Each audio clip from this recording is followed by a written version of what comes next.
नमस्कार मित्रांनो, तुमचे स्वागत आहे.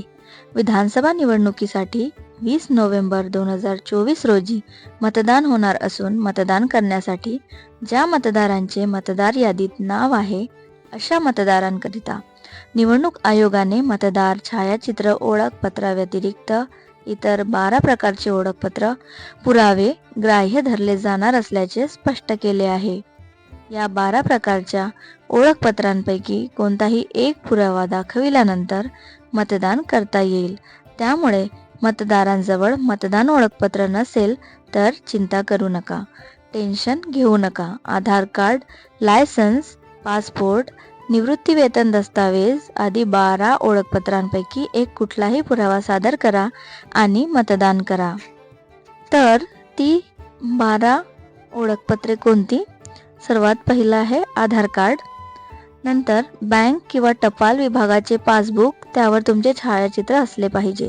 आरोग्य विमा smart card, driving licence, pan card, भारतीय महानिबंधक आणि जनगणना आयुक्तांनी जारी केलेले स्मार्ट कार्ड, पारपत्र म्हणजेच पासपोर्ट, निवृत्तीवेतन दस्तावेज, केंद्र अथवा राज्य शासन तसेच सार्वजनिक क्षेत्रातील उपक्रम पब्लिक लिमिटेड कंपन्यांनी आपल्या कर्मचाऱ्यांना वितरित केलेले छायाचित्र ओळखपत्र, संसद, विधानसभा, विधान परिषदेच्या सदस्यांना वितरित केलेले अधिकृत ओळखपत्र, केंद्र सरकारने दिव्यांग व्यक्तींना वितरित केलेले विशेष ओळखपत्र इत्यादी ओळखपत्र दाखवून तुम्ही निवडणुकीत मतदान करू शकता. पत्ता बदलला तरी जुने कार्ड चालणार आहे. एखाद्या मतदाराने मतदार यादीतील आपल्या पत्त्यात बदल केला असेल पण त्याला अद्याप नवे ओळखपत्र मिळाले नसेल तर आधीचे ओळखपत्र ग्राह्य धरले जाईल. मात्र त्या व्यक्तीचे नाव विद्यमान पत्त्यासह मतदार यादीत असणे आवश्यक आहे.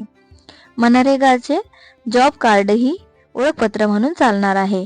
मनरेगा अंतर्गत निर्गमित करण्यात आलेले रोजगार ओळखपत्र सुद्धा मतदान करण्यासाठी पुरावा म्हणून ग्राह्य धरले जाईल.